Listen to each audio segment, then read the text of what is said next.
Welcome to the X's and Argos film session for Game 11, Week 13 of the CFL schedule. My name is Ben Grant. I've been getting a lot of requests over the last 2 weeks for a Jamal Peters exclusive film session. So he had 3 interceptions in Week 12, 2 more this week. The people are asking, so I will give the people what they want. Here is an explanation of, I guess, why Jamal Peters has suddenly become an interception machine. So it's not like he just figured something out suddenly and now he's going to get 2 interceptions a game for the rest of his career. It doesn't work like that.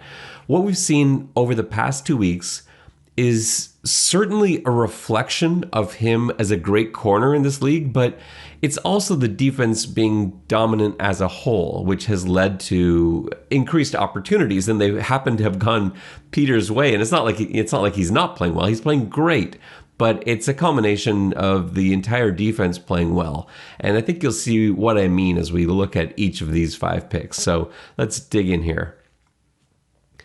All right, this one is one of those really weird Canadian coverages that American quarterbacks really struggle with because it goes against everything they've been taught from the age of 6. So here we've got... It's going to end up being a cover 2 shell. Amos has deep field. Mechie is lined up in the middle right now, but he's going to come down and give it almost like a Tampa 2 look. And Carnell has deep boundary.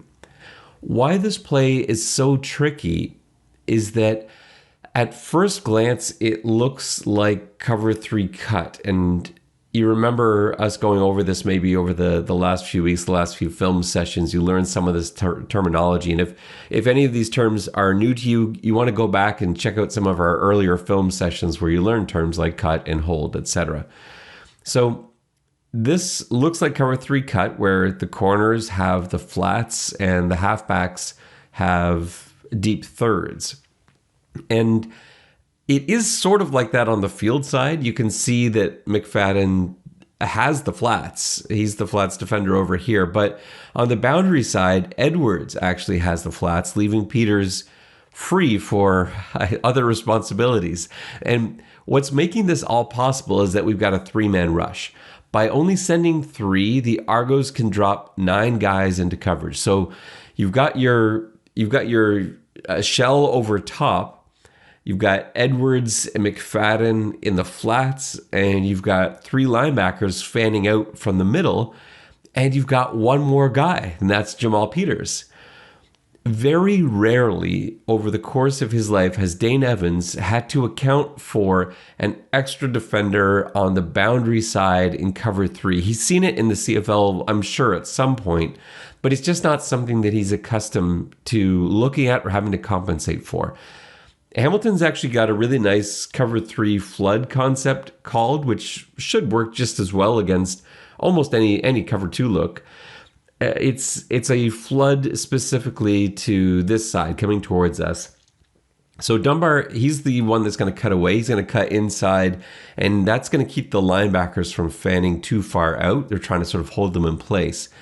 Tim White is going to clear out, and that's going to occupy Carnell's deep position. Sean Thomas Erlington is going to leak out, and that will pin the flats defender. And then Poppy White has a deep out route, which Dane Evans thinks should be wide open. So let's watch Evans. Very first read from the snap of the ball is the go route. He's gonna stare that down. It's not there. It's never there. It's not really the design of the play. If it's there, it means there's a bust immediately and you throw that ball. But that's where he's looking first. And then Dane's gonna do just a little pump because that's gonna keep Carnell deep. And while he's doing that, he takes a little glance at Erlington, who is covered in the flats. Perfect. He thinks now he's definitely got Poppy White coming across. Now, Mechie sees White, but he's not going to be able to get there in time. Mechie's playing the middle of the field. And so Evans knows this. He sees this, registers it, throws the out. But Jamal Peters, the forgotten man, is waiting right there for it. A little detail I love on this play. We go back to the beginning here. Look at Peters just reminding Carnell he's got deep thirds so that he can trail Tim White briefly and then let him sail by. He's going to let that vertical go while he looks for other work. He looks to the field side, sees Poppy White coming over, and that is all she wrote. Really nice play design, but everybody is doing their job on defense, and that results in a Jamal Peters interception. Here we got a very different look pre-snap.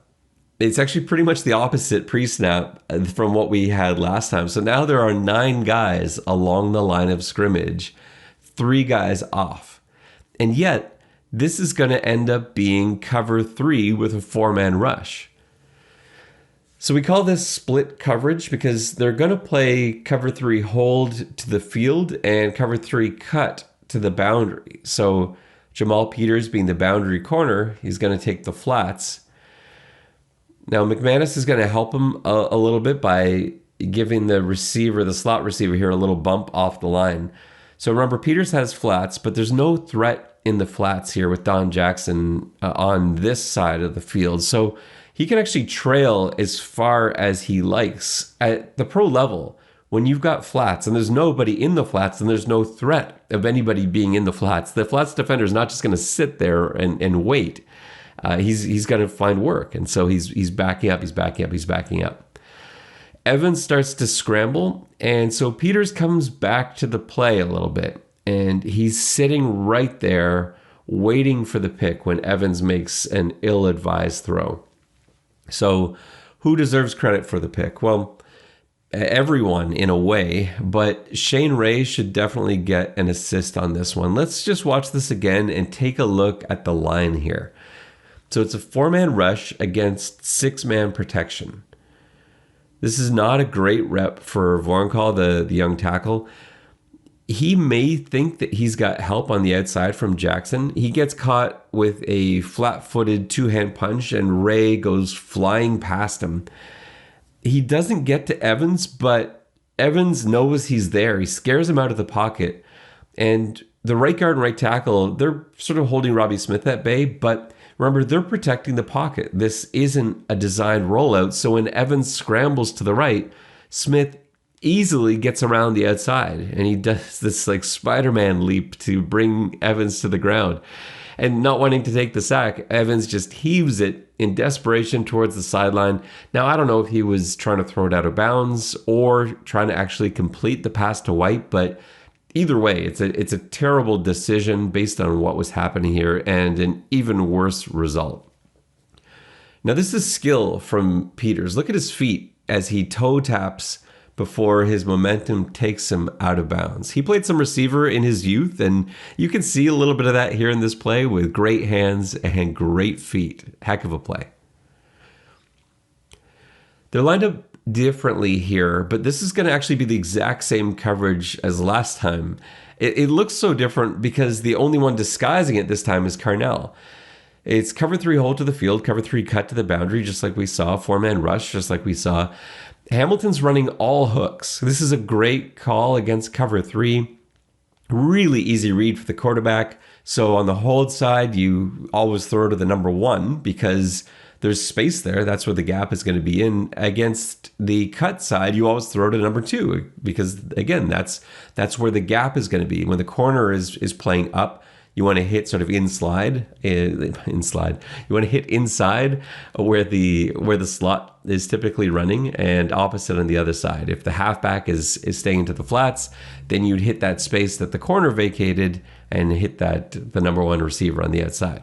Except Jamal Peters knows this too, and he is baiting Evans into making this throw. As Evans starts into his windup, into his motion, Peters is actually shaded to Dunbar on the outside.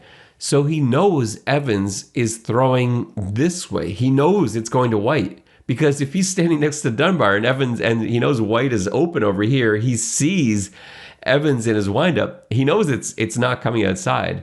And so Peters comes off Dunbar before Evans releases the ball, and he jumps in front of White, and the timing is spectacular. There's great athleticism here too, but for a second-year pro corner to have the wherewithal to be able to dupe a veteran quarterback like Evans on a simple play like all hooks against a basic coverage like cover 3 hold is truly something special.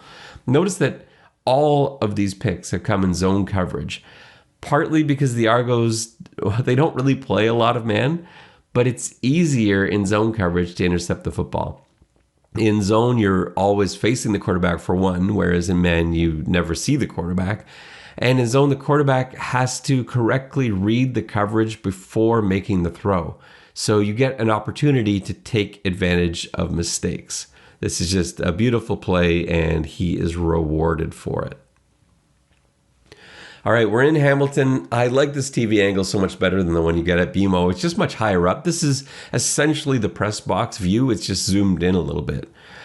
Now, in last week's film session, I gave you 2 ways to identify man coverage. I don't know if you still remember what they are. I'll just quickly review.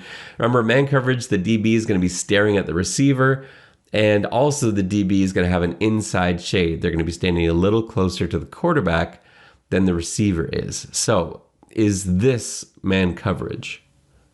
No, it is not man coverage. So we look at the DBs. There's 3 of them on our screen, and all 3 are zeroed in on the quarterback, plus all 3 have an outside shade. They're funneling in towards the help they've got deep. It screams zone pre-snap, and it is zone, but it's still disguised really well. We've got a too high look to start. So this looks like cover 2 pre-snap. So cover 2, if you're thinking cover 2 pre-snap, you're thinking middle of the field open, let's target posts, slants, and then we've got sideline huggers on the outside, except it's not cover 2. McFadden's going to drop out, and this will roll into cover 3. So all the things that you loved a second ago are now interceptions waiting to happen. And to make your life worse, Chris Edwards is going to be blitzing off the edge.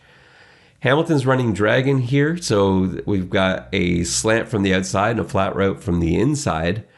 Dragon picks on the flats defender, but it's pretty tough against cut. Either cut cover 2 or 3. It doesn't really matter because the corner is going to be sitting there waiting to blow up the flats route, and the halfback or the safety can come down on the glance. So it's not ideal in this sort of coverage, but it's fine. It can work. You just got to make sure you run your slant or your glance just a little bit fatter here, which he does.